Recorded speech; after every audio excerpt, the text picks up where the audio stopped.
Bueno, pues nada, empezamos la conferencia inaugural con el profesor Joan Martínez Alier. Tenemos este privilegio de tenerlo hoy aquí en estas jornadas para dar esta conferencia de crisis ecosocial, claves para construir la paz ambiental.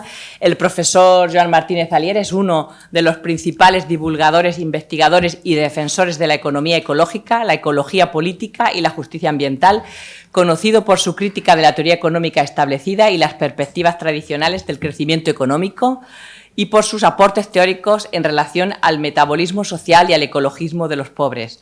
Es doctor en Economía por la Universidad Autónoma de Barcelona, catedrático del Departamento de Economía e Historia Econòmica e investigador del ICTA, Institut de Ciència i Tecnologia Ambientals de la misma universidad. Entre sus numerosos cargos y responsabilidades, el profesor Martínez Alier ha sido fundador de la Asociación Europea de Economía Ambiental y de la Sociedad Internacional de Economía Ecológica, entidad también de la que fue presidente, y miembro del Comité Científico de la Agencia Europea del Medio Ambiente. Ha sido colaborador de revistas alternativas como Cuadernos de Ruedo Ibérico, Bicicleta, Mientras tanto, Archipiélago. Entre sus publicaciones cabe destacar El ecologismo y la economía, de la economía ecológica al ecologismo popular, los principios de la economía ecológica, economía política y economía ambiental, y el ecologismo de los pobres, conflictos ecológicos y lenguajes de valoración, y demás será un altre dia, una vida fent económica, ecológica y ecológica política. Su importante trabajo y trayectoria ha sido reconocida con diversos e importantes premios, entre ellos el premio Holder en 2023, uno de los premios más prestigiosos en humanidades y ciencias, concedidos por la investigación pionera en economía ecológica, economía política y justicia ambiental, el premio Leontief en 2017 y el premio Balzan en 2020. Premios que, como él suele apuntar, son personales, pero también son colectivos de todas las personas que han contribuido, que han construido la voz de la economía política y de la economía ecológica, y todas las que han luchado por los derechos de la tierra. Muchas gracias. Profesor, cuando Entonces, yo vea, le pondré para que 5 minutos, le pasaré un papel. Me parece muy bien. Entonces, gracias por esta oportunidad para dar una charla un poco larga sobre cómo se encaja el tema de los conflictos ambientales, que es lo que llevamos años estudiando, o conflictos ecosociales, o conflictos ecopolíticos, lo llamamos a veces, o conflictos de distribución ecológica, como más técnicamente hemos llamado, estos conflictos que son tan abundantes, con el tema de la paz o de la no guerra o de la violencia militar, por decirlo así, que es de lo que no ha dejado de existir, pero parece que ahora amenaza más, ¿no? Y vete a saber hasta dónde va a llegar. Entonces, el instrumento que yo uso para explicar algo como esto, y podrían ser otros temas parecidos, que tengan relación con la ecología política, con los conflictos ambientales, es el Atlas de Justicia Ambiental, que ya hemos llegado a 4.300 casos, y que si tenemos fuerza y dinero, de hecho, y mano de obra dedicada al tema, jóvenes normalmente, pues vamos a continuar haciéndolo, porque cada vez hay más conflictos ambientales en el mundo, ya sea por la extracción de recursos, llamemos, o de elementos, de todos los elementos de la química, ¿no?, que estudiamos al estudiar a Mendeleev, la tabla de Mendeleev. Ahora todos entran en la economía, el galio, el iridio, ¿no? Y bueno, claro, el níquel, el cobre, también el carbón, petróleo, gas, continúan cada vez más la extracción, y por otro lado, por el lado de la contaminación. Y esto es lo que explica las protestas, y lo que en el Atlas hacemos es coleccionar protestas y coleccionar también matanzas, porque muchas veces la gente que protesta son muertos. En el Atlas, con 4.300 casos, más o menos el 10% de los casos aparecen ecologistas mujeres también asesinadas, ¿no? Y ustedes se acordarán de Berta Cáceres, pero en el mundo, en el Atlas, hay como 150 con sus nombres, Berta Cáceres, y algunas sin nombre. Entonces, esta es la realidad del mundo. Entonces, basado en esta realidad muy empírica, que que vamos con otra gente, porque la idea no fue nuestra. Quien empezó a coleccionar conflictos fueron grupos en América Latina como OCMAL en Chile, Observatorio de Conflictos Mineros. De América Latina fue Fiocruz en Río, que es una dependencia del Ministerio de Salud, con Firpo Porto, y luego en la India también, por supuesto, ¿no? Centros que tienen años de vida y que entre lo que hacen es archivar de los periódicos o de otras informaciones conflictos ambientales, seguro que otros que me olvido. Entonces, voy a hablar a nivel mundial, porque el tema es mundial, ¿no es verdad? Y basado en el ALDAS, dar algunos ejemplos de conflictos, como esta es una página del ALDAS, donde según los filtros que le ponemos, poniendo military installations, nos han salido, hace unos días que estoy con esto, 77 casos, pero si cambiamos un poco el filtro, claro, nos saldrían muchos más casos. Por ejemplo, si ponemos en el filtro, si sale presencia militar, por ejemplo, en Filipinas, matando a gente, ¿no? Con red tagging, que llaman, o sea, los pintan de rojo o a veces de islámicos y matan a ecologistas. O en Colombia o en tantos otros sitios que los militares directamente entran en la represión, pues saldrían más de 77. Pero vamos a empezar con uno de estos 77. Pero antes me gustaría decir que a mí ya hace un año o dos, de hecho, desde que empezó la guerra de Ucrania, que me pareció que el mundo estaba volviendo a lo que Hobsbawm hace años había llamado la edad de los imperios. Pero Hobsbawm, en uno de sus libros, de 3 o 4 libros que escribió de historia del siglo XIX y un poco el XX, se refería a la Primera Guerra Mundial, le llamaba así, ¿no? El fin, Primera Guerra Mundial, que fue cuando Europa empezó a ir realmente mal y con algunos interludios parece que continúa, pues en 1914 había el Imperio Otomano, que desapareció, el Imperio Austríaco, que desapareció, el alemán, el prusiano, por suerte, ya empezó a desaparecer, aunque tuvo un renacimiento con la Segunda Guerra Mundial. El Imperio francés, el Imperio inglés o británico, el Imperio de Estados Unidos, ¿no? Una guerra de imperios, de 7 o 8 imperios, cuya razón de ser, aunque uno puede referirse a las teorías que hubo, empezando por Lenin y otros, a dar explicaciones económicas, si podían exportar o no podían exportar, si se ponían aranceles unos a otros, y que esto despertó esta guerra entre imperios europeos que todos los reyes eran más o menos primos, ¿no? Legítimos o no, pero descendían de los mismos, de la reina Victoria, sobre todo, me parece. Pero no por dejar ser primos, no se peleaban, y se pelearon, ¿no? Y con la gran desgracia que el Partido Socialista francés, cuando mataron a Jaurès, se dedicó luego a la guerra contra los socialistas alemanes hasta que casi no dejaban a ninguno, ¿no es verdad? Entonces, todo este gran desastre del 1914-18, Hobbes le llamaba el triste final de la época de los imperios. Pero claro, él sabía muy bien y lo hubiera visto más tarde que la forma imperio en que se basan el poder de estados sin ningún otro fin, no es una cosa económica ni ecológica de las tierras raras de Islandia solamente, también entra esto, ¿verdad? De Islandia y de Ucrania, o de Groenlandia.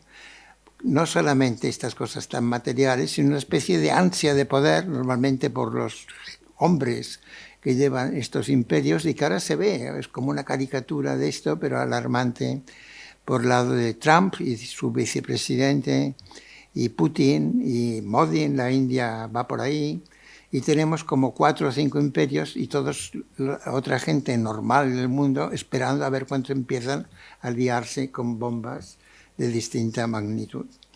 Han empezado con más pequeñas, y luego hay como subpaíses, como Israel, por ejemplo, o podría ser otros, que siguen a la estela defendidos por algunos de estos imperios con sus genocidios y etnocidios.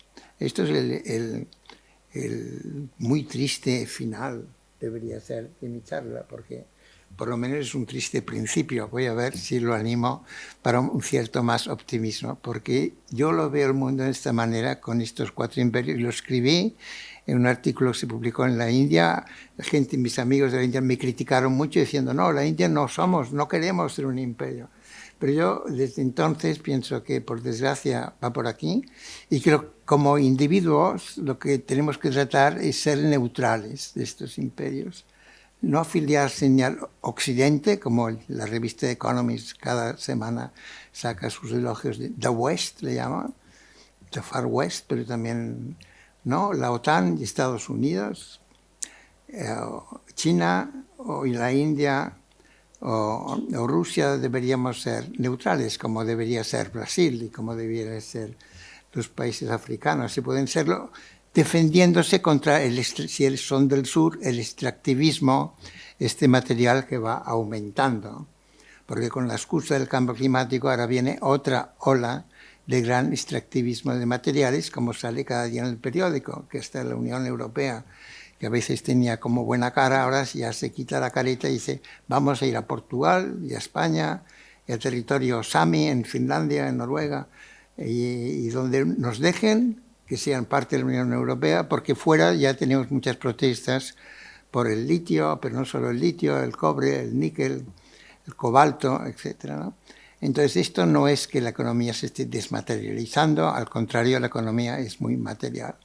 Pero a veces lo es de una manera así, absurdamente militar, y que solo sirve para destruir.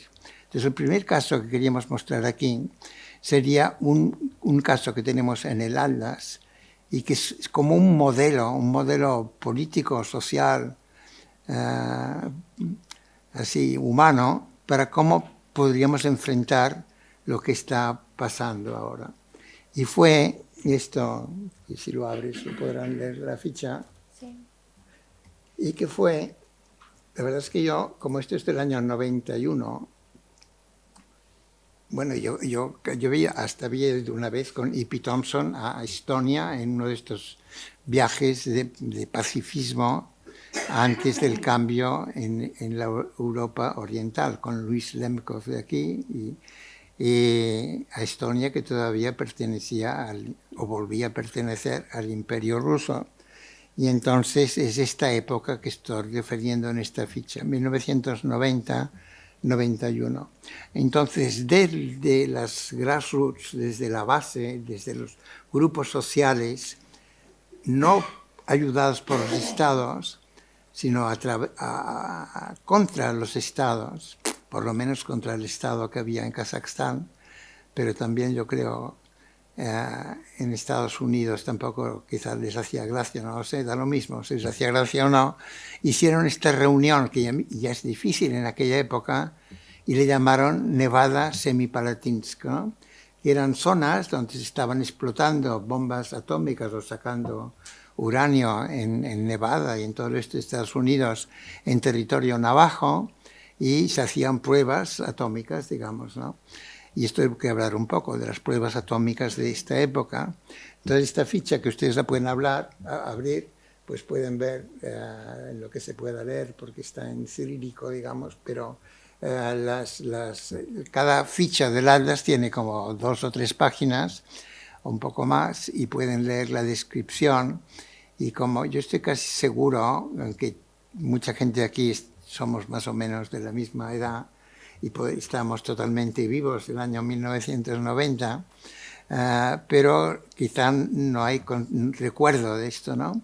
Pero fue como un movimiento de los muchos que hubo, este-oeste en aquella época, para tratar de evitar una guerra atómica, digamos, ¿no? Y un invierno nuclear, que era lo contrario de lo que pasa con el cambio climático, es decir, que habría un enfriamiento general.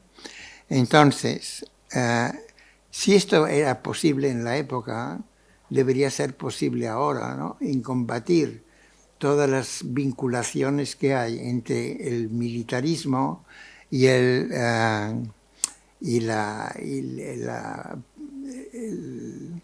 las luchas o los conflictos ambientales, ¿no? Por ejemplo, otro caso que quería ver sería el de Vieques, ¿no?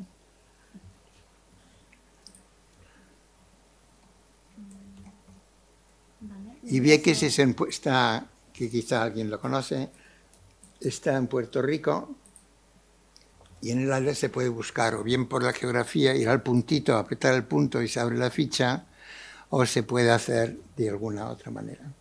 Vieques. Sí, tarda un poco. Va a salir. Sí, Entonces Vieques es una islita que hay al este de Puerto Rico, que es otra islita, o una isla más grande, y Vieques durante mucho tiempo fue una base militar de Estados Unidos. Entonces el mundo está lleno de bases militares, sobre todo yo creo de Estados Unidos, pero poco a poco quizá va a haber de otros de los imperios, por ejemplo, la India en Maldivas no sería imposible, ¿no? Y porque es la forma en que se organizan los militares cuando quieren hacer operaciones en el extranjero. Entonces, Vieques, lo que ocurrió es que empezó a haber una protesta porque Estados Unidos, los militares lo dedicaban a probar sus bombas, no nucleares, bombas más pequeñas, y hacer operaciones militares, maniobras, digamos, ¿no? En un lugar que no era de Estados Unidos, ¿no? Debería haber sido de un Puerto Rico libre, tal vez, o la ex colonia española. Entonces, como en la práctica era de Estados Unidos, pues Estados Unidos decidió unilateralmente hacer esto. Y con el tiempo hubo tanta protesta local y hubo... sí, están en los Vieques. Y que al final sí tuvieron que ir. Estados Unidos sí tuvo que ir de este lugar porque no había posibilidad de continuar debido a las manifestaciones, ¿no? Las manifestaciones, y ha quedado todo contaminado y poco a poco lo están descontaminando. Entonces, sí. Nos hemos de aclarar. Tarda un poco, pero se va a actualizar. ¿Sí? Entonces, tenemos un caso así de intento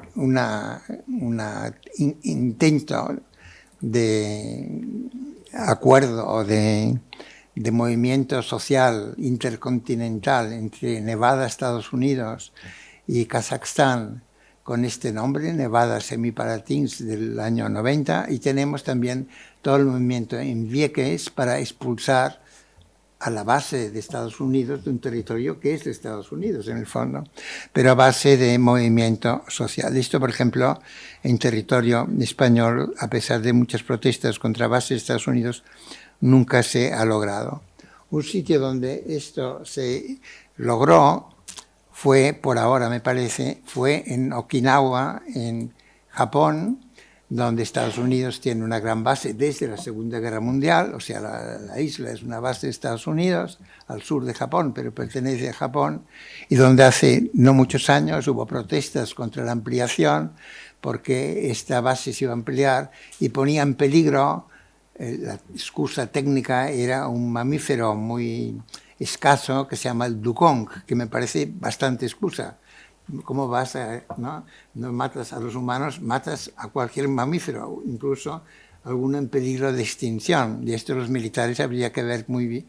También el tema militar desde el punto de vista de los daños a otros animales y plantas y a la ecología en general y al cambio climático por tanto CO2 que producen, no solo a los humanos. Allí, además, claro, en Okinawa, en Japón, hay un cierto sentimiento, digamos, patriótico, nacionalista o cultural contra los americanos. Aquí, en este caso, si yo lo recuerdo bien, de Okinawa, hasta ahora han logrado parar esta base militar con la alianza local más la alianza conservacionista internacional. Y podría ser algo que se aplique a otros sitios. Dejando aparte el tema de pruebas nucleares, que ahora voy a volver, y también el tema de bases militares, que está lleno el mundo, y en Atlas también hay muchos, pero en el mundo hay más, de bases militares conflictivas por el daño humano y cultural y ambiental que producen de cualquier país, pero sobre todo de Estados Unidos. Hay también otros temas que no son nucleares, sino de otro tipo de química, como lo que ocurrió en Vietnam con el agente Orange, ¿no? Producto de bases es como cuando decimos cuáles fueron las fábricas de productos químicos que producían el gas que causó el holocausto judío en Alemania. Pues tienen nombres conocidos, fábricas, empresas que luego han continuado. Pues aquí es lo mismo, ¿no? La gente, ahora no me acuerdo quién es, pero puede ser Dow Chemical, cualquier empresa de Estados Unidos, que sería otra manera de enfocar este tema de paz ecosocial, que sería estudiarlo por empresas, no por países solamente, sino por empresas, ¿no? Como se ve ahora, la industria militar es una gran industria en la cual muchas empresas les gusta participar porque ganan dinero. Y les da un poco lo mismo si el tema es del holocausto, si el tema es de la gente Orange, a otras empresas en Vietnam. Vietnam, en este caso, tuvo la conclusión, digamos, a nivel discursivo, de que la palabra ecocidio fue introducida por gente de Estados Unidos para protestar de lo que pasaba en Vietnam y diciendo esto es un ecocidio. Ya ha habido no sé cuántos intentos de que haya, que yo sepa, no se ha logrado un tratado internacional sobre ecocidios. O que esto pudiera ir al Tribunal Internacional Penal, ¿no? En supuesto que siga existiendo, que sí que existe, ¿no? Pero no siempre interviene.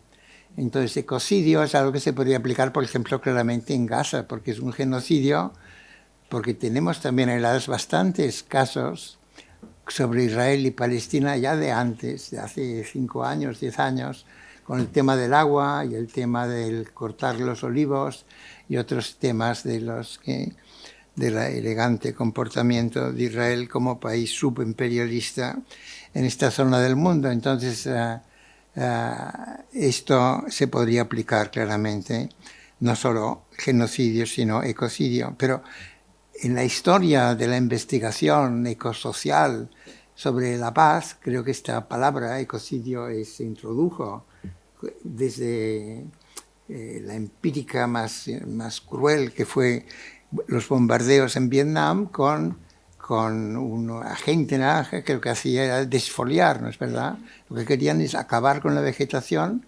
tropical de Vietnam, del bosque tropical y de Laos y de Camboya, para poder bombardear mejor. Y con esto dejaron a mucha gente con contaminación química en sus cuerpos hasta hoy mismo todavía ocurre. Esto se llama así el agente naranja, ¿no? Volviendo al tema nuclear, de pruebas nucleares, porque ahora con el cambio climático incluso hay alguna gente que que empieza a recomendar otra vez energía nuclear, podríamos ver algún otro caso. Uno podría ser en el Pacífico, Mururoa, donde los franceses hundieron una vez un barco de Greenpeace y mataron al cocinero, que recuerden, porque Greenpeace había enviado un barco para observar las pruebas atómicas, ¿no?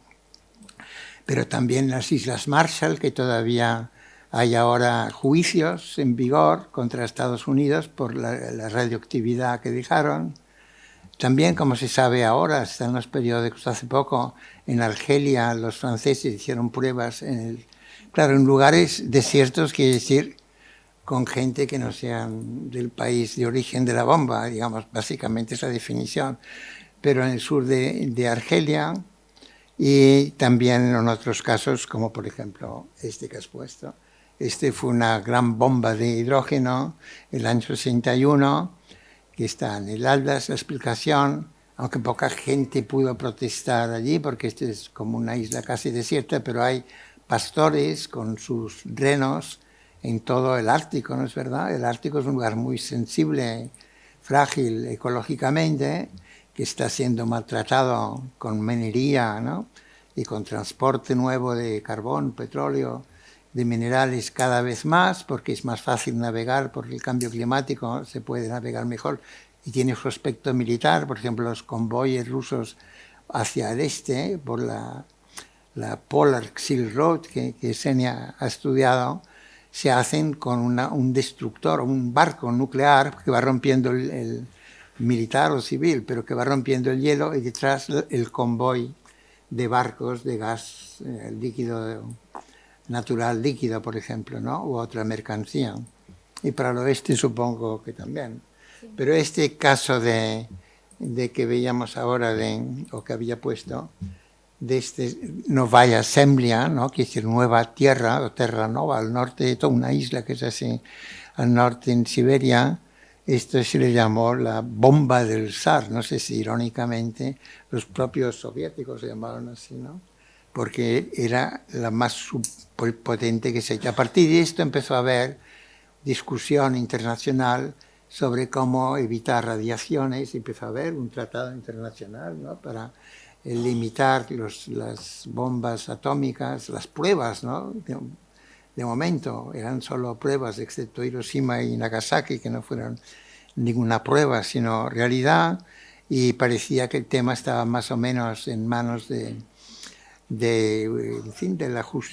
la diplomacia internacional, hasta que hace poco se está hablando, y por suerte no ha ocurrido aún, que empiecen a usar bombas nucleares, les llaman tácticas, ¿no es verdad?, pero más pequeñas, o que hay una proliferación, de hecho, ¿no? Como está viendo una proliferación de armamento nuclear, ¿no? En Irán, por ejemplo, sin duda. Entonces, todo esto anticipa pequeñas guerras nucleares, si tenemos suerte, serán pequeñas, digamos, pero pueden ser más grandes.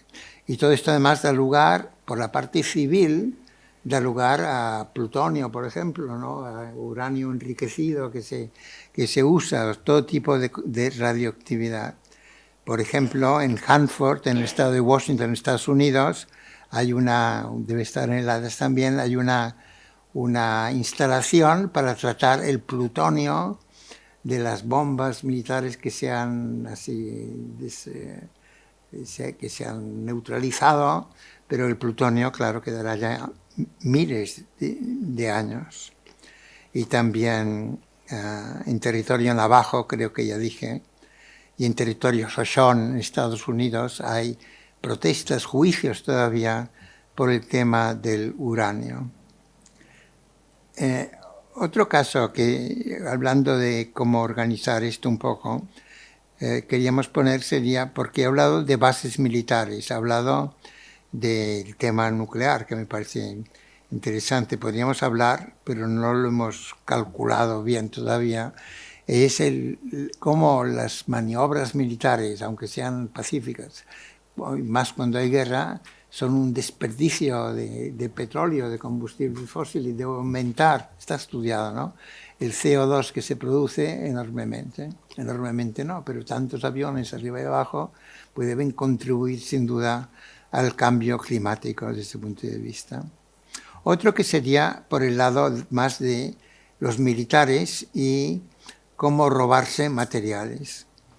Uno sería el tema hidroeléctrico, que me parece importante porque tanto, por ejemplo, el Army Corps de Engineers en Estados Unidos son los que hacían hidroeléctricas, ¿no? Y ahora son en el mundo sobre todo empresas chinas, dentro de China y fuera de China, un poco estatales, quizá un poco privadas, ¿no? Y cada vez se construyen más hidroeléctricas.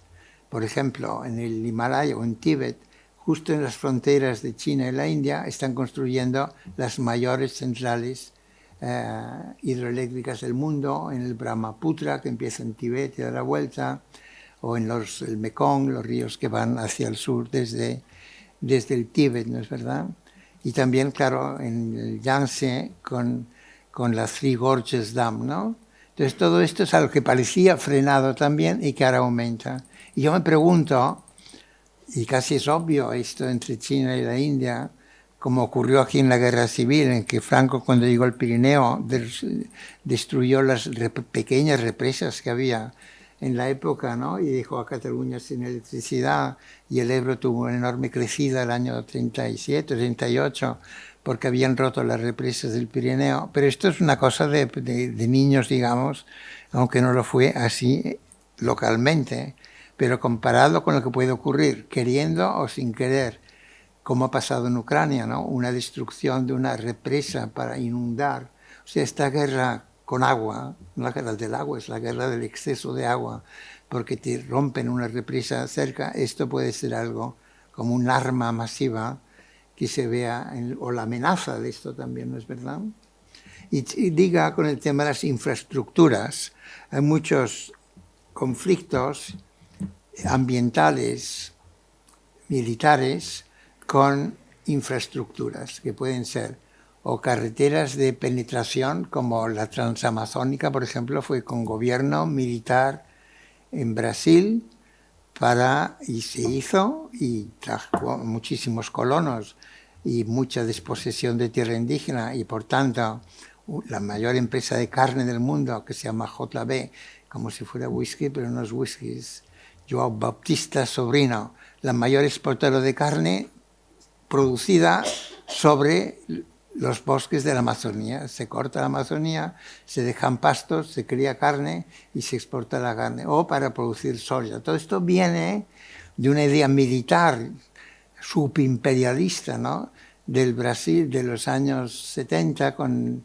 el gobierno, me acuerdo, de Golbery, de Couto y Silva, que era un militar que había hecho los tratados de geopolítica de Brasil, en que pintaba Brasil en medio, porque esto se puede hacer fácilmente, poner Andorra en medio del mundo si quieres, pero ponían a Brasil, que era más fácil de dibujar, y se veía como Brasil estaba amenazado por todas partes y cómo tenía que defenderse y no dejar que la Amazonía estuviera bajo un acuerdo internacional o en manos de la gente local indígena, ¿no es verdad? Porque esto se hizo a expensas y continúa haciéndose a mano de los indígenas. Estas son quizás de las infraestructuras como carreteras y las que se están haciendo en América del Sur cada vez más para exportar hacia la China, sobre todo por el puerto de Chancay, por ejemplo, en Perú, que van ligados, porque esto es tanto movimiento de tierra, tanta infraestructura, que hace falta ayuda militar muchas veces, y si no, directamente, indirectamente, para mantener a la gente tranquila. Esto de mantener a la gente tranquila también entra con aeropuertos. En el Ladas tenemos como 150 quizá conflictos de nuevos aeropuertos o expansiones de aeropuertos. Si lo hacen en Barcelona no intervendrán los militares, se hará de una manera así. Quizá hay manifestantes, espero, en contra, pero no será una cosa violenta de este tipo. Pero en muchos sitios del mundo, hacer un aeropuerto, los llaman en Brown Airport, que es en una tierra que ya se usaba antes, o Greenfield, ¿no? Greenfield Airport, suenan bien, ¿no? Greenfield. Pero quiere decir que un sitio que era verde lo pavimentan, porque un aeropuerto quiere decir pavimentar. Una carretera que funcione también pavimentar. O sea, la industria que en el mundo le va mejor es el asfalto y el cemento todavía ahora. Lo vemos en las cifras de toneladas que se meten en la economía. Lo que más se mete es cemento, o sea, arena, grava para producir cemento y también petróleo para asfaltar. Esto es una industria que prospera muchísimo. Aquí hubo un boom en el 2008 con el boom inmobiliario, bajó y ahora está subiendo otra vez a un nivel normal. El nivel normal puede ser 3 toneladas por persona al año, algo así, ¿no? Normal, entre muchas comillas. Entonces, el transporte y la infraestructura es una parte. El último, para acabar y cada tiempo de discutir un poco más, creo que hemos perdido aquí la conexión, digamos. Sí, pues infraestructura. Optimísticamente queríamos pensar qué podríamos hacer, que al hablar yo, con una inteligencia muy artificial, ¡pum!, sale el caso aquí. Pero todavía no hemos logrado esto. Y claro, se habla más deprisa. Entonces, un caso son los paramilitares militares, porque, por ejemplo, estamos mirando un caso que es este bosque primario que hay entre Polonia y Bielorrusia, y que se llama Bielawiska. Es primario, es un bosque antiguo, un bosque que no ha sido cortado, se supone, en miles de años, y por donde emigra gente y donde han construido una pared para que no emigre tanta gente, que los dicen, ¿no?, que Putin les insinúe que pasen por Bielorrusia hacia Europa occidental, más occidental, sea como sea, o sean inmigrantes voluntarios de algún lugar del mundo que quieren emigrar por esta ruta, O también, claro, geopolíticamente es un sitio muy potencialmente muy caliente, ¿no es verdad? Y que llega fácilmente al corredor de lo que era Königsberg y que ahora es Kaliningrad, ¿no? Que es un lugar militarmente bien, posiblemente caliente en Europa. Entonces, este lugar bonito, con no sé cuántos grados de protección internacional, que se supone que allí no pasa nada, es un lugar súper militarizado. Y estamos viendo que hay paredes construidas en todas partes y se supone que está lleno de osos, por ejemplo, pero no sé qué harán los osos si treparán las paredes estas que han hecho o como es. O sea, un desastre natural, un desastre político también, en el fondo, por prohibir la inmigración, un desastre potencial militar también que puede haber allí. Pero esto, digamos, son casos más, no es tan fuerte como lo que ya podemos pensar si abriéramos casos, por ejemplo, de Nigeria. En Nigeria, durante mucho tiempo, cuando empecé a estudiar estas cosas, hacia el año, no sé, 85, 90, el caso iba mucho a Ecuador, y en Ecuador se fundó Oil Watch por la ONG que se llamaba Acción Ecológica, y se fundó el año 95 entre Quito y Lago Agrio, que es un lugar donde había petróleo en la selva de Ecuador, y vino gente de Nigeria, como Nimo Base, que todavía es activista, y allí fundaron Oil Watch, y con el eslogan Leave Oil in the Soil, que todavía continúan, ¿no? Pero claro, así como en Ecuador en la época era había una empresa, la Texaco, el gobierno estaba a favor, había algún muerto de protestas, pero no era una masacre. En Nigeria, en el delta del Níger, era una masacre continua organizada por la Shell y por la dictadura de Nigeria. La Shell nunca ha ido a juicio, ha ido a juicio un par de veces para casos muy pequeños de algún campesino en el delta del Níger que ha conseguido que le den, no sé, 30.000 euros quizá. Pero hubo miles de muertos, ¿no? Entre los Ogoni, por manifestarse, claro, si te manifiestas contra la industria del petróleo holandesa dentro de una dictadura militar sin ningún escrúpulo ni vigilancia internacional y sacan en manifestación, pues les mataban, digamos, mataban a hombres, mujeres, niños, a los Ogoni, que consiguieron al final sacar a la Shell. Pero esto ha continuado, o sea, Nigeria exporta cuando va bien 3 millones de barriles al día, que son 150 millones de toneladas de petróleo, 150 millones de toneladas, o sea, más de 1 tonelada por persona y año, del delta del Níger, y continúa la muerte de la gente, y todo esto se ha hecho o bien con dictadura militar, que es cuando se instauró el sistema, o bien con gobiernos que no son militares, pero que los militares cooperan. Esto ya creo que hablé de Filipinas algo, es el sistema real en muchos países del mundo a medida que aumenta el extractivismo. Pueden ser militares o pueden ser paramilitares, del tipo que ha habido, que hay tanto en México o en Colombia, o sea que detrás de cada empresa va un grupo militar, o en Perú, por ejemplo, ¿no? En Perú había una ley, o hay una ley, en la cual los policías, pero policía militar, armada, que estaban de vacaciones o de fin de semana, podían alquilar sus servicios legalmente a las empresas de vigilancia. Y claro, cuando había protestas, muchos de los disparos venían de este cuerpo armado, que da lo mismo que sea legal o ilegal, digamos, ¿no? Si son paramilitares les llamaríamos ilegales, pero se parecen mucho, no en todas partes del mundo, pero en algunas partes del mundo, en situaciones de gran extractivismo. Entonces, para acabar el argumento general es que en el mundo continúa aumentando la extracción de materiales y de energía de distintas formas. Esto, y no solo aumentando, sino que se va llegando a las fronteras de la extracción.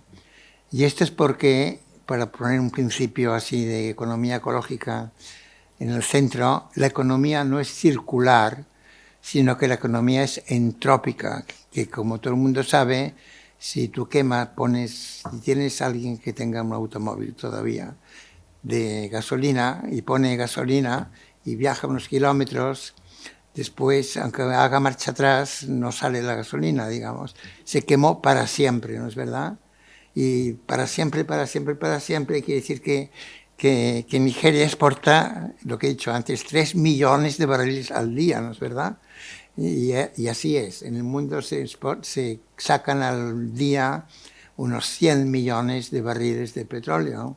En energía más o menos lo mismo de carbón. Y de gas cada vez más. No llega todavía al petróleo, pero está a punto de llegar. Y al mismo tiempo están aumentando energía solar directa, etc. ¿Por qué? Porque todo lo que se gasta ya se gastó cuando es combustible fósil. El cobre, por ejemplo, el 30% del cobre que entra en la economía, que es cada vez más por la necesidad para los conductos eléctricos, el 30% es reciclado aproximadamente. El 70% es cobre fresco, ¿no? Cobre fresco que no viene precisamente de un mercado así. Cobre al cual se ha sacado de minas a cielo abierto, del cual con un 1% que saquen de cobre para refinar ya sale rentable, 1%, el 99% se queda allí, como dicen en América Latina, un dique de relaves, o en México una presa de jales, o en español, nunca lo sé de España, creo que se dice una piscina de residuos, como lo que hay en Río Tinta, por ejemplo, a punto de caerse alguna, como la que se cayó ¿cómo se llamaba? En Alcoyar, que nadie pagó nunca nada y que la Junta hizo la reparación, y que estas empresas continúan y están aumentando en toda la cuenca esta de Piritas de Andalucía, en parte por la demanda militar, me imagino, para armamento, y en parte de esto. Entonces, con esto habrían acabado, si piensan que la economía no es circular, sino entrópica, y que cada vez hay que ir a las fronteras de la extracción, no es extraño que haya protestas, ¿no es verdad? De distinto tipo, más fuertes o más flojas, más cooptadas, más sobornadas, más asustada la gente, más distintos tipos de pacificar a la gente, ¿no? En estudios para la paz habría que estudiar cómo se pacifica a la gente. ¿De qué manera pacífica se pacifica a la gente? Bueno, a veces es más eficaz pacificarlos con un poco de susto, digamos, ¿no? Como aquí, con el referéndum. Fue no muy fuerte, pero mucha gente se asustó. Pues, pero fue de lo más civilizado comparado con estas cosas que estoy hablando. Entonces, ¿cómo se pacifica a la gente? Y muchas veces por la violencia más bruta, digamos, ¿no? Esta es la realidad. Y luego también por el lado de los residuos, el CO2 es el principal en cantidad, ¿no? Y que nunca había sido un residuo, era bendición para las plantas en primavera, ahora todo va a crecer. Pero el CO2 excesivamente producido por los combustibles fósiles, al quemarlos, esto se ha convertido en un residuo terrible que no se sabe qué hacer con él y que está produciendo aumento del nivel del mar y otras cosas que no tienen nada de pacíficas tampoco, que son como atentados a la convivencia humana y las otras especies que no sabemos muy bien cómo tratar, que no sea de una manera retórica diciendo que sí, que se va a arreglar, que se va a arreglar, porque no se va a arreglar. Por tanto, no quiero dejar una impresión pesimista, creo que no, que es la hora de luchar pacíficamente, pero eficazmente, socialmente, desde los movimientos sociales, algún Estado que ayude, pero pocos habrá. No fiarse de estos tratados internacionales, por mucho que yo apoye el tratado internacional para para evitar la extracción de combustibles fósiles, ¿no? Bueno, yo firmo todos estos tratados, pero no creo que se vaya a firmar esto. Y con esto, pues pacíficamente y socialmente, y ligando el tema de la paz con el tema social, pero también con el tema feminista, claramente, y con el tema agrarista y con el tema urbano, de la cuestión urbana, la cuestión agraria, como se decía en otras épocas, la cuestión social, la cuestión de género, la cuestión socioecológica y la cuestión de la paz y no sé qué otras podríamos poner. No separarnos, sino utilizar una palabra que yo he aprendido hace pocos años, que es interseccionalidad, ¿no? O que debe haber otra manera más de decirlo, o sea, overlapping en inglés, que es que tienen y la gente puede al mismo tiempo, claro, yo no puedo tener 5 identidades distintas, pero todos podemos tener 2 o 3 identidades sociales también, ¿no? Y por tanto participar de varias de estas cosas y no separarnos, sobre todo en especialidades académicas. Por el propio Galtung, al quien yo conocía, sería el primero en decir, no se hagan especialistas en lo que yo explico, ¿no? Y todo lo otro también importa.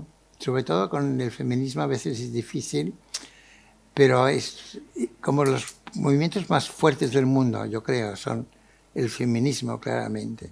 Y después viene un poco ya como la liga regional, el ecologismo, y quizá todavía hay agrarismo, y quizá pueda haber, pero todo esto tendría que estar junto. Y yo creo que unas jornadas como estas podrían servir para discutir esto, no es para especializarse. Y sobre todo para no hablar, no caer en otra verdad que aprendí hace poco, el nacionalismo metodológico. Es decir, ¿qué va a hacer el Estado español? Porque claramente da lo mismo lo que haga el Estado español en principio. Si fuera un Estado a punto de que hubiera un cambio político, pero lo que va a haber es un consenso todavía mayor, me parece a mí. Pero bueno, este es otro tema que no sale en el Atlas, pero que podría ser. Por ejemplo, las bases militares, que había una bonita marcha, a la cual yo nunca fui, pero tendría que haber ido a las bases que hay en Andalucía, que no me acuerdo cómo se llama, a Rota, tendría que acordarnos, ¿verdad? Pues este año tendría que haber otra. Pues más fuerte, claro. Esto sí, ¿por qué no, no? Simboliza lo que desde acá, digamos, se puede hacer contra esto. Pero también a las minas de litio en Cáceres, imagínense, en la montaña que se llama, tiene como una virgen de la montaña y allí quieren hacer la mina de litio. O con los eucaliptus de Altri en Pontevedra. Está lleno de casos que tú le puedes ver el tema ambiental, el tema social, el tema agrarista, el tema, de hecho, contra el poder militar, ¿no? Es decir, ¿por qué no invierten en otra cosa que no sea militar? Muy bien, pues muchísimas gracias, profesor.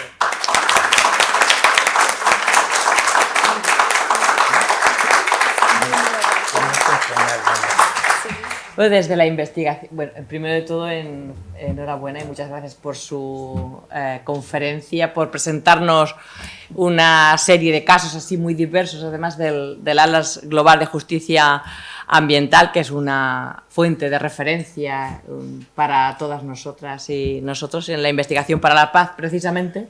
Hacemos esa interseccionalidad, esa multidisciplinariedad e interdisciplinariedad. Trabajamos desde las diferentes disciplinas, ¿verdad? Que nosotras ahí sí que estamos y nos movemos bien e intentamos trabajar así precisamente. Y cuando ha comentado lo de Okinawa, ¿te acuerdas, Susana? El año pasado recibimos en la Asociación Española de Investigación para la Paz a un grupo de personas de Okinawa que vinieron a visitarnos, hicieron un tour estuvieron en Guernica, vinieron también ahí y justo nos hablaron de esa resistencia a las bases militares, ¿no? Es que sí que, pues nada, hacemos si le parece, una charla, un diálogo con el profesor, que seguramente que tenéis interés en dialogar de todas las cuestiones que nos has presentado, tanto de los diversos tipos, ¿no? de casos, de esos 4.200 casos que recoge el Atlas, o de otras cuestiones que... Hacemos una ronda de... Sí. ¿Luis? ¿Sí? ¿Sí? Bueno, en primer lugar... Espera, que te van a pasar un micrófono. Ah, que está aquí.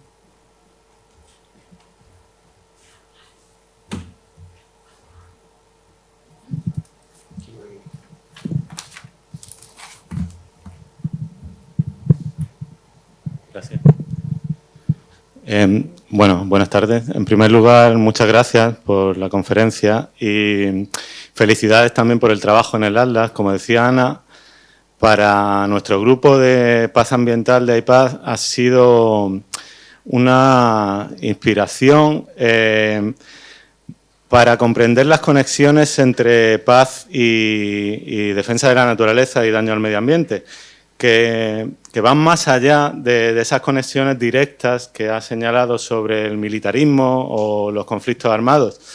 Nosotros desde el grupo hemos trabajado la noción de que los propios movimientos por la justicia ambiental son movimientos de construcción de paz porque visibilizan alternativas a un modelo hegemónico que es ecocida y violento y que no solo acaba con las personas que defienden el ambiente, sino que destruye el propio medio ambiente. Es decir, si entendemos la paz desde la concepción de Galtung de la paz positiva, no sería solo la ausencia de guerra o de conflicto armado, sino la lucha por la justicia social y en este caso también por la justicia ambiental.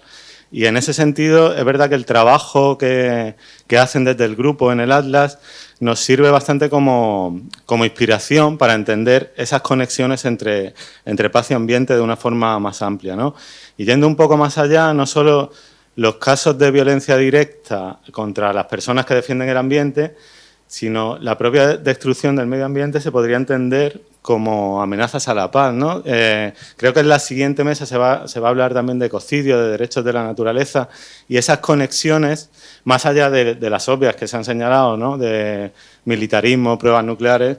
Es decir, la relación entre justicia ambiental y construcción de paz creo que van más allá y, ya digo, para nuestro grupo es una fuente de inspiración el Atlas.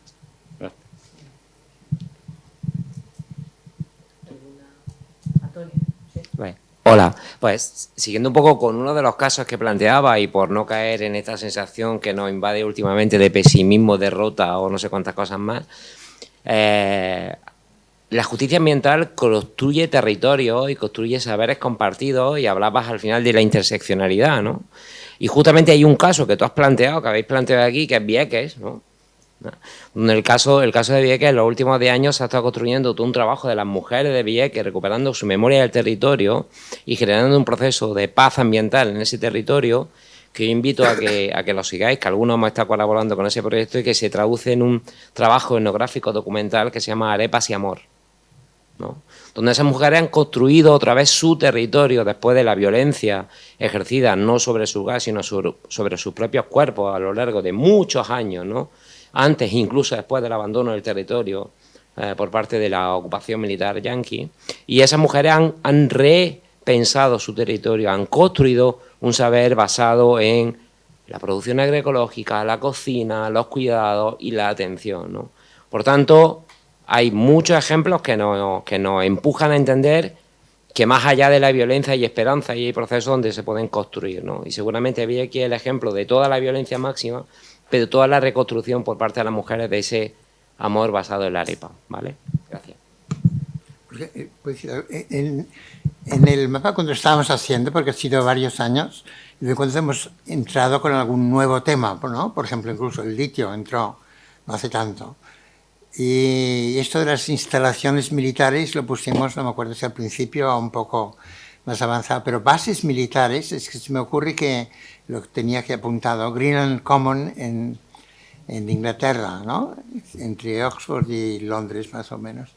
El 84-85, que yo estuve un año en Oxford, y íbamos así como familia a Greenland Common a dar apoyo a las mujeres el 99% de Greenland Common que protestaban y al final yo creo que acabaron impidiendo que se hiciera una base militar, que tenía que ser una base militar para bombardeo atómico seguramente, desde Inglaterra el año 84.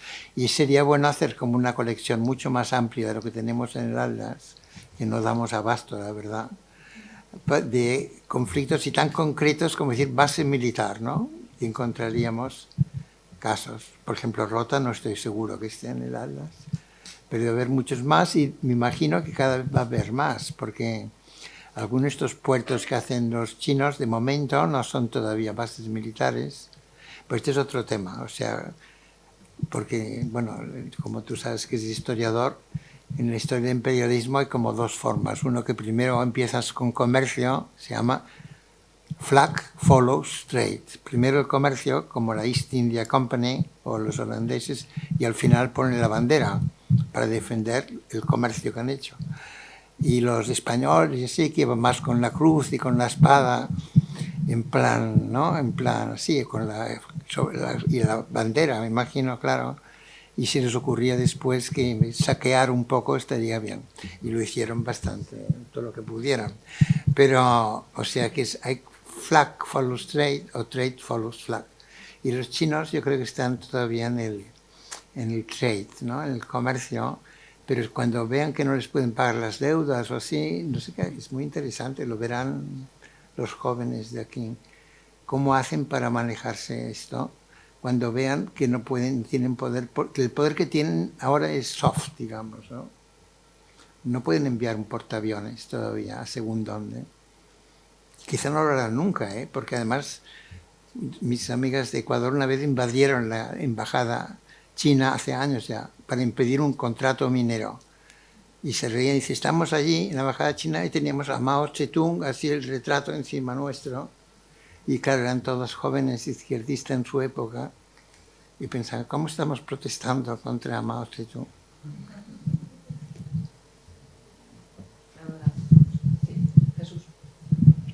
Bueno, muchas gracias por la conferencia también. Y mi intervención va en la misma línea de Luis, porque aunque ha comenzado, ¿no?, haciendo la búsqueda de militarismo, ¿no?, y han salido 77 casos, yo sospecho que los 3.400 tienen que ver con la construcción de la paz ambiental.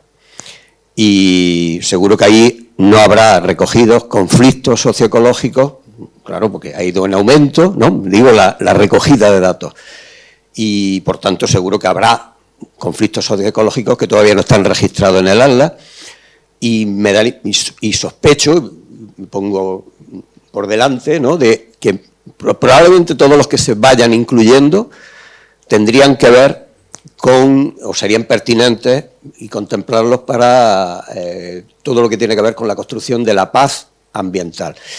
Incluso con la construcción de la paz, porque tal y como ha comenzado, ¿no?, en la intervención y a lo largo de la misma, aunque luego he ido introduciendo otro tipo de conflictos, no relacionados directamente con los ejércitos, ¿no?, las interconexiones, ¿no?, las implicaciones ambientales de los ejércitos, etcétera, las guerras, sí, el empleo de la Fuerza Armada para impedir, ¿no?, para conseguir determinados objetivos, aplastar resistencia, etcétera.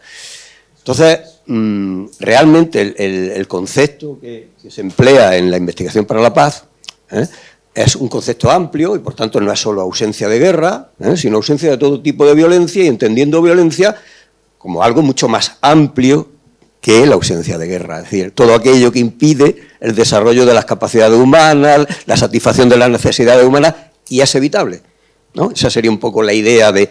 Entonces, en ese sentido, estoy de acuerdo con lo de la interseccionalidad, pero pongo, como es una jornada, ¿no?, y vamos a continuar el debate, pongo sobre la mesa que quizá el concepto de paz que se maneja en la investigación para la paz, aunque no todo el mundo lo maneja en la práctica, o sea, y algunos utilizan el concepto restringido, o sea, utilizando el concepto amplio de paz, muchos de los análisis, los diagnósticos, las elaboraciones que en otros campos, en algunos casos disciplinares, pero en la mayoría interdisciplinares, son pertinentes para el campo de la investigación, educación y construcción de la paz. Paro ahí, punto suspensivo. Gracias. ¿Alguna pregunta más? ¿Alguna reflexión o...? Profesor. Espera. Espera.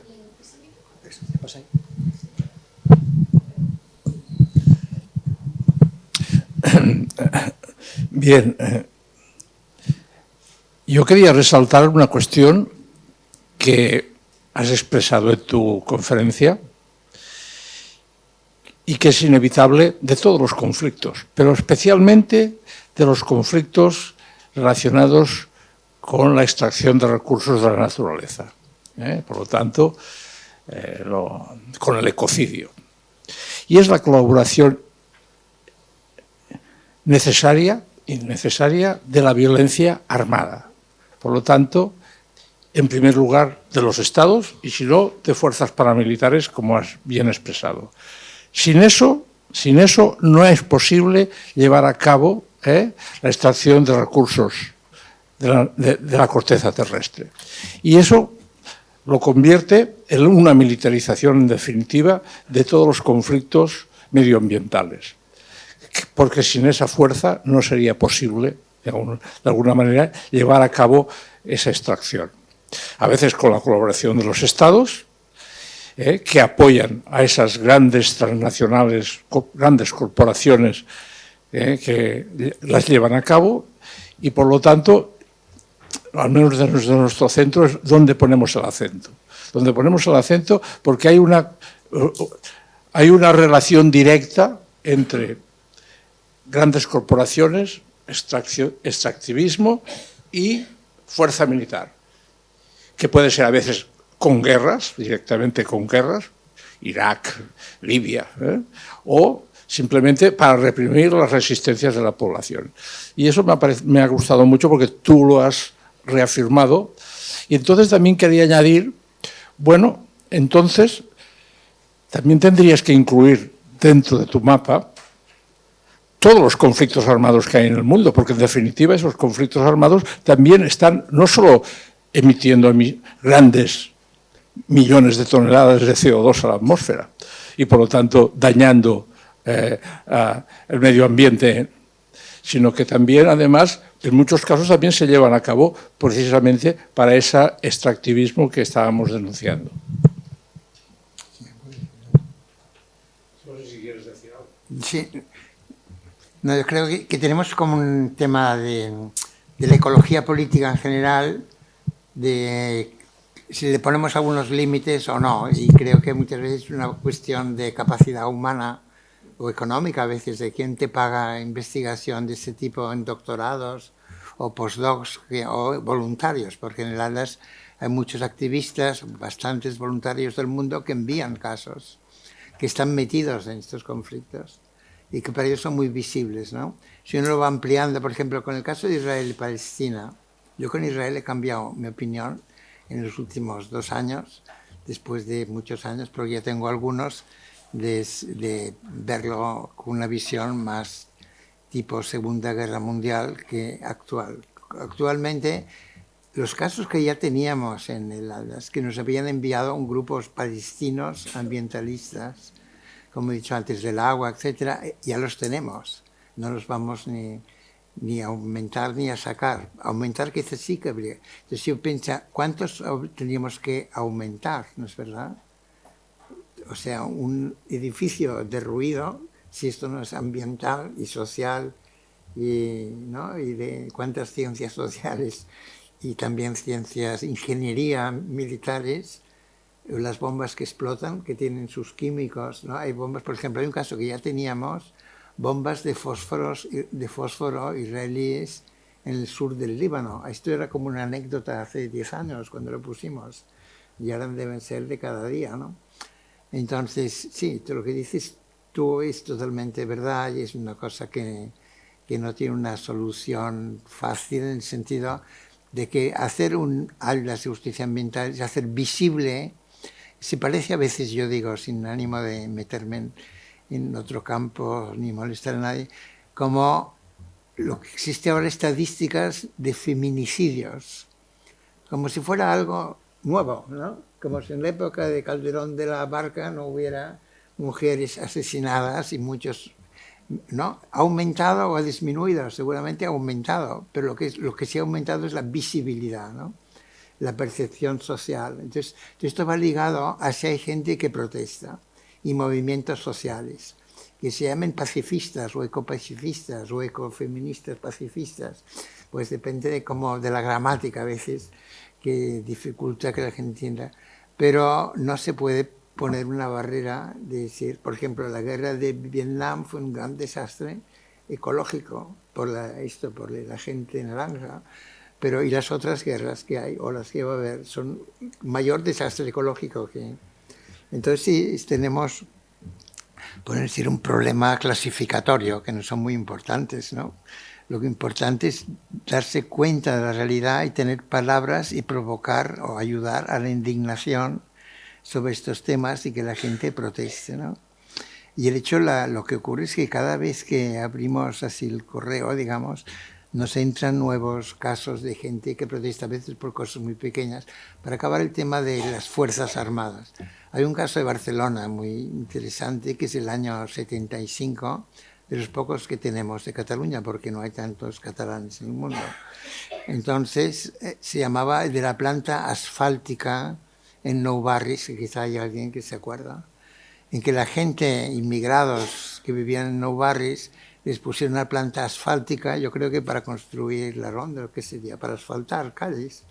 Y el asfalto se lo tragaban los humos en sus pulmones. Y hay manifestaciones de la época contra, nos están jodiendo los pulmones. Y claro, ¿contra quién se oponían? En 75, 74, 75, 76, consiguieron parar la planta asfáltica. Y ahora es el Ateneo Popular de Nou Barris, este edificio. O sea, tiene una historia en la ciudad. Y entonces protestaban con un argumento ambiental, pero ¿quién les impedía protestar? Aunque al final ganaron porque era la transición y tampoco había para tanto, digamos. Pues era la Policía Armada de la época franquista, o sea, que no era cualquier cosa que no nos diera miedo. Es decir, ¿qué quiere decir militar, paramilitar, Policía Armada, no? Grandes masacres en Perú, como la de Bagua, fue la Policía Armada especializada, enviada a matar indígenas en la curva esta, el Diablo se llamaba, en un caso muy crucial para la historia reciente de Perú. O sea, la Policía Armada es como, bueno, como decimos, Policía Armada son militares, ¿no? La Guardia Civil son militares. Yo es como los veo todos un poco igual, pues no tengo... No. Porque sí, es la gente que da miedo, ¿no? A la gente normal. Bueno, yo como viví en el franquismo unos cuantos años, tengo un miedo que no me cuesta quitármelo todavía ahora. A la policía le tengo mucho miedo, en general. Pero la gente normal le tiene miedo a la policía. La gente normal del mundo vive con miedo, digamos, en muchas partes del mundo. Esa especie de oasis que tenemos por acá son anormales. Entonces yo estoy de acuerdo que la paz debería ser poder vivir sin miedo, claro. Ahora, abarcas muchas cosas, ¿sí? Tenemos una pregunta más. Ahí, a mí me había despertado, antes de dar la pregunta, una curiosidad, justo esta pregunta, esta reflexión también que ha hecho Pera. Es porque nos estaba diciendo que le envían casos, entonces me ha despertado la curiosidad de cómo es la recopilación de la información, la identificación de los casos, ese procedimiento que hacen de gestión también de esa información. ¿Cómo es? Bueno, yo creo que desde la FUEM nos podrían enviar casos y desde la Asociación Española de la Paz también. Y sobre todo si fueran, no solo de acá, de otros sitios del mundo, con los contactos que tienen, porque no, cualquiera puede enviar, hay que registrarse y cualquiera puede enviar casos. Y estadísticamente yo diría que muchos casos al final son, para decir la verdad, metidos por doctorantes y postdocs, porque es como una fuente, tienen tiempo, ¿no?, de hacer estas cosas. Un activista no tiene tiempo de ponerse a llenar una ficha. Han de ser activistas que simpaticen mucho, como por ejemplo ocurre en América Latina más que en China. La gente tiene un poco más de miedo del promedio mundial, yo creo, de decir, pero también tenemos gente en Rusia o exilados de Rusia o en la China que, por ejemplo, que son más militantes como exilados, ¿no?, y que tienen interés que hacer visible estos casos, como hay algunos muy patéticos de Rusia, de residuos químicos, ¿no?, como se llama el caso, y lo tiene que meter gente que sean un poco, que no quieren poner su nombre. Uno puede poner el nombre, que es lo que yo creo que hay que hacer en la vida académica, que la gente, que su nombre conste, no explotar a la gente anónimamente, pero ves algunos que no quieren. Si miran los casos de China, pone grupo de China del Atlas. Y yo sé quiénes son, pero no lo quieren poner. Por prudencia con estudiantes jóvenes también. Y, o sea, sí, es de todo. Pero son voluntarios, la mayor parte casi diría, más o menos, ¿no? Bueno, no sé si un estudiante ¿Y cómo se verifica de luego la doctorado le información? puedes llamar voluntario, un voluntario forzoso. ¿Eh? Los editores lo... Ah, sí. Sí, Joan o yo.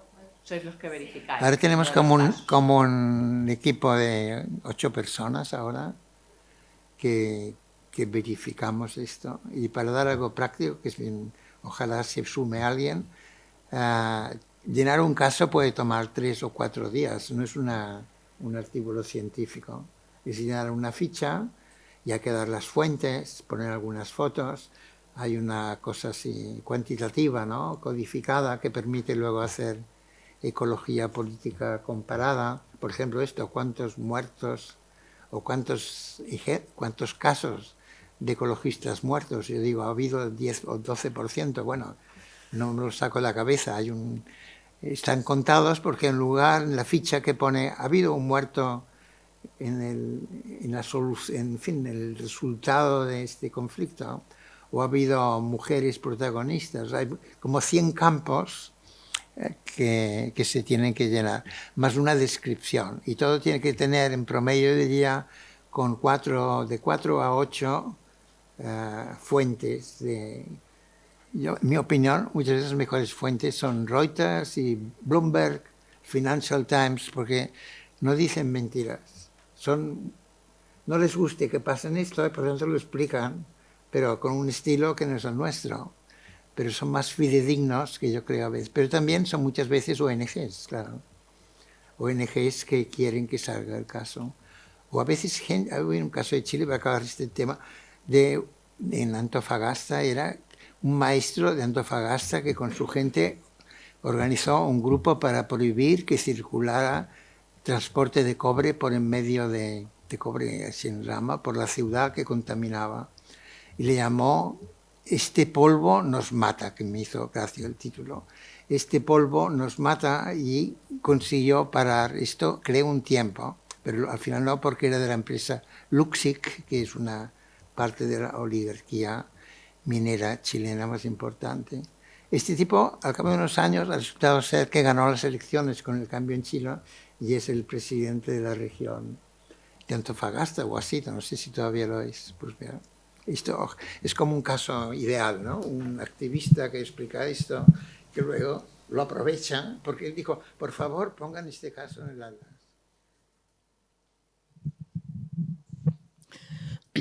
Es una reflexión a partir de las últimas palabras del ponente, que es lo del hacer intersecciones. Yo me alegro de la celebración de esta jornada, que intenta unir lo que es el movimiento pacifista, la lucha por la paz y contra la guerra, y el movimiento ecologista o la reflexión ecologista. Me parece que tradicionalmente venimos en estos dos campos, en estos dos movimientos sociales, estamos excesivamente separados unos de otros. Creo que es imprescindible que vayamos tendiendo puentes, utilizando los argumentos de unos y otros, porque luchar para el medio ambiente, desde mi punto de vista, es luchar a favor de la vida, y luchar contra la guerra y por la paz es construir vida, cultura de paz, dar condiciones o crear condiciones para que todos y todas podamos vivir bien en un mundo vivible, y por tanto esto encaja perfectamente con los objetivos ecologistas y con los objetivos del movimiento pacifista. Por tanto, felicidades por organizar esta jornada, y creo que ahí hay mucho terreno para caminar juntos. Gracias. Sobre la historia de esto, porque también de la época me acuerdo de un éxito que tuvo aquí los movimientos sociales después de Franco con lo que hacía ETA, que al final resultó, en mi opinión, muy errado, pero que para mí hasta me pareció bien, la violencia contra Carrero Blanco, para decir la verdad, y lo he escrito alguna vez públicamente, porque aquello duraba demasiado realmente. Y fue el movimiento contra la mili, ¿no? De los objetores de conciencia, que no era ninguna tontería, porque se pasaban, ¿cómo se llamaba el primero? Que era lo conocía, espero que esté bien, porque debe ser de Pepe Beunza y vivía en Gallecs, aquí cerca de la Autónoma. Y bueno, pues esta gente es la gente más admirable que ha habido, digamos. Entonces, ¿hasta qué punto eran ecologistas o no? Era lo mismo, digamos, ¿no? Por ejemplo, Pepe Beunza vivía en Gallecs y Gallecs fue defendido contra la urbanización, el escarchufament, yo le llamo, ¿no? El urban sprawl de Barcelona. Y vivía allí en una masía, o vive, espero. Bueno, pues tuvo una gran vida, yo creo. Y este movimiento triunfó. Incluso ahora se habla que lo van a poner otra vez. Yo creo que habría un levantamiento, espero, general, ¿no? Que vayan ellos, digamos. No en Gallecs, en la Mili. La Mili. Es imposible, ¿no? En España sí, es difícil. En Europa no es difícil. Aquí hay bastante conciencia, pero bueno. Bueno, pues esta confluencia ya la había sin expresarlo. Sí. Bueno, no sé si hay alguna pregunta, reflexión. Si no, pues cerramos aquí la mesa, descansamos unos minutos y le damos paso a la siguiente mesa. Gracias.